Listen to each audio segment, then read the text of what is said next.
Assalamualaikum warahmatullahi wabarakatuh. Waalaikumsalam warahmatullahi wabarakatuh. Di sini kami dari kelompok 1 ingin mempresentasikan pasar persaingan sempurna. Di sini saya akan memperkenalkan diri terlebih dahulu. Saya Iqbal Akbar Maulana.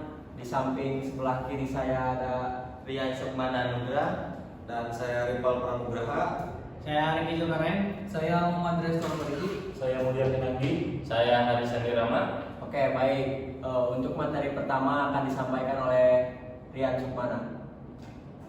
Yang pertama itu apa sih itu persaingan pasar sempurna? Nah, pasar persaingan sempurna adalah model pasar yang paling klasik dan paling sering digunakan dalam analisis ilmu ekonomi. Model ini telah dianggap sebagai teori dan secara luas digunakan untuk meramalkan keadaan ekonomi.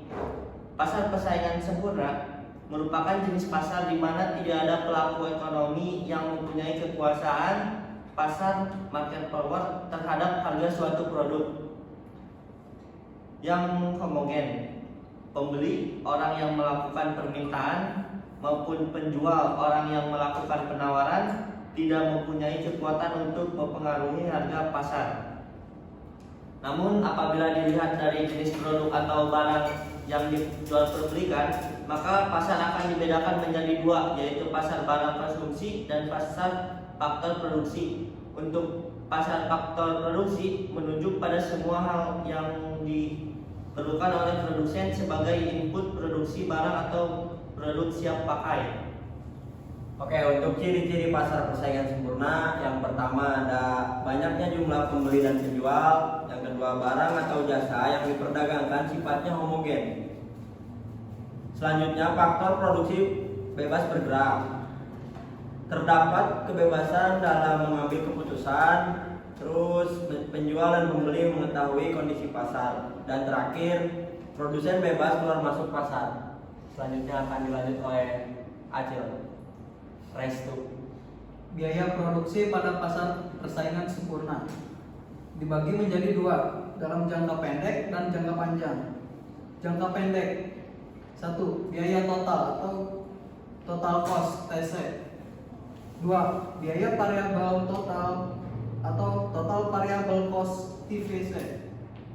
3. Biaya tetap atau total fixed cost TFC.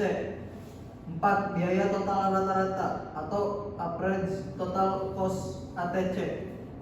5. Biaya variabel rata-rata average variabel. Dalam jangka panjang, biaya total sama dengan perubahan biaya variabel. Kedua, biaya marginal jangka panjang. 3. Biaya rata-rata. Untuk selanjutnya permintaan dan penawaran pada pasar persaingan sempurna, yang dimana tingkat harga dalam pasar persaingan sempurna ditentukan oleh permintaan dan penawaran. Jumlah output perusahaan relatif sangat kecil dibanding output pasar, maka berapapun yang dijual perusahaan, harga relatif tidak berubah. Permintaan total perusahaan sama dengan jumlah output dikali harga jual, karena ketidakmampuan menjual dan membeli dalam mempengaruhi harga, maka harga secara otomatis telah ditentukan oleh pasar. Dengan demikian, penerimaan rata-rata dan penerimaan marginal adalah sama dengan harga. Selanjutnya, Adapun kelebihan dan kekurangan dari struktur pasar persaingan sempurna, yaitu kelebihannya dulu, persaingan sempurna maksimumkan efisiensi pada struktur pasar persaingan sempurna. Dalam jangka panjang perusahaan akan mendapat untung normal, yaitu normal profit.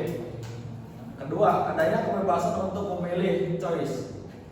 16 di dalam pasar yang bebas seperti yang terjadi pada struktur pasar persaingan sempurna. Tidak seorang pun mempunyai kekuasaan dalam menentukan harga, jumlah produksi dan jenis barang yang diproduksikan. Kelemahannya, 1. Persaingan sempurna tidak mendorong inovasi. 2. Persaingan sempurna ada kalanya menimbulkan biaya sosialisasi. 3. Membatasi pilihan konsumen. Empat, biaya dalam pasar persaingan sempurna mungkin lebih tinggi. Dan kelima, distribusi pendapatan tidak selalu rata. Oke, sekarang kita masuk ke materi kurva pasar persaingan sempurna. Tingkat harga dalam pasar persaingan sempurna ditentukan oleh permintaan dan penawaran. Jumlah output perusahaan relatif sangat kecil dibandingkan output pasar. Maka berapapun yang dijual perusahaan, harga relatif tidak berubah. 6. Permintaan total perusahaan sama dengan jumlah output dikali harga jual. Karena tidak mampu penjual dan pembeli dalam mempengaruhi harga, maka harga secara otomatis ditentukan oleh pasar. Dengan demikian permintaan rata-rata dan permintaan marginal adalah sama dengan harga.